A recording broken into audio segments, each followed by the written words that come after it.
Radio Adventiste Béthanie de Pétionville, la radio qui vous parle de Jésus.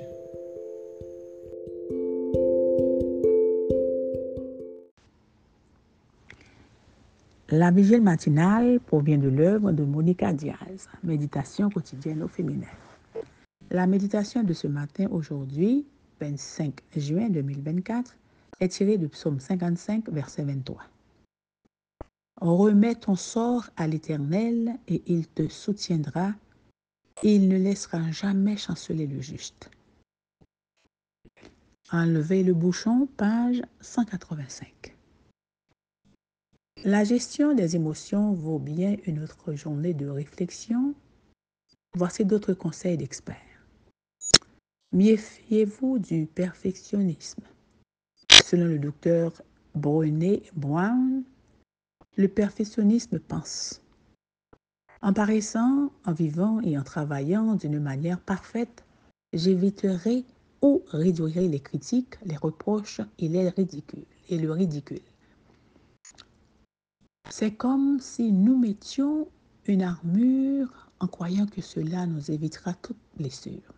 Mais lorsque le perfectionnisme est au volant de notre vie, la honte nous talonne et la peur s'installe sur le siège passager, ajoute le docteur Brown.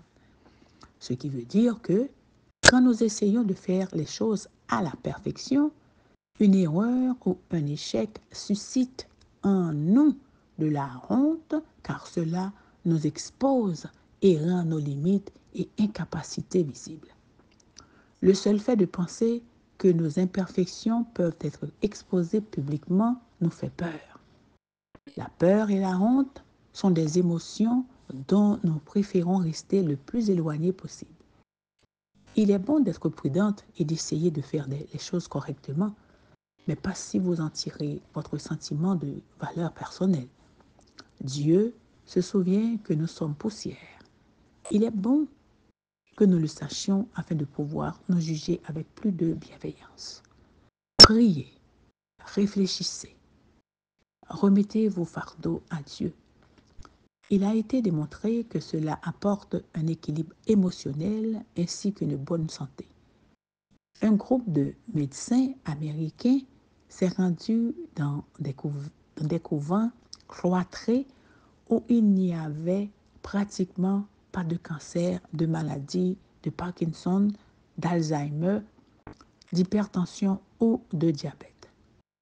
Ils pensaient que c'était dû au régime alimentaire des religieuses, mais il s'est avéré qu'il n'était pas bon.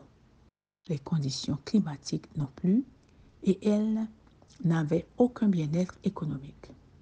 Mais leur vie était centrée sur la méditation et la prière, ce qui les protégeait de la maladie.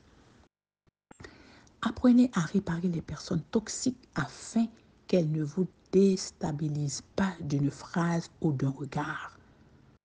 Lorsque vous savez qui elles sont, vous pouvez travailler à améliorer votre relation avec elles, analyser ce qu'elles génèrent en vous et changer. Comment?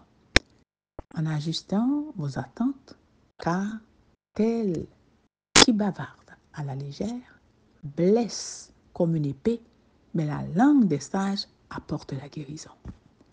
Apprenez à vous connaître, travaillez sur votre capacité à comprendre vos émotions et à vous mettre à la place de l'autre.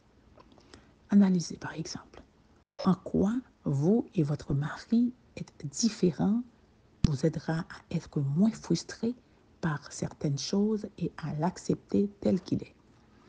N'ayez pas peur de vous tromper. La défaite enseigne ce que le succès cache, dit le psychiatre Enrique Ojas. Les personnes qui ont subi un échec, mais qui ont continué à aller de l'avant, comprennent mieux ce qu'est la vie. Apprendre à nous relever après une chute est essentiel pour notre équilibre émotionnel. Amen, amen, amen. Enlevez le bouchon. Que Dieu vous bénisse. Bonne journée. D'autres émissions aussi intéressantes sont aussi disponibles sur notre site radioadventistebethany.com et aussi sur toutes les plateformes de podcast.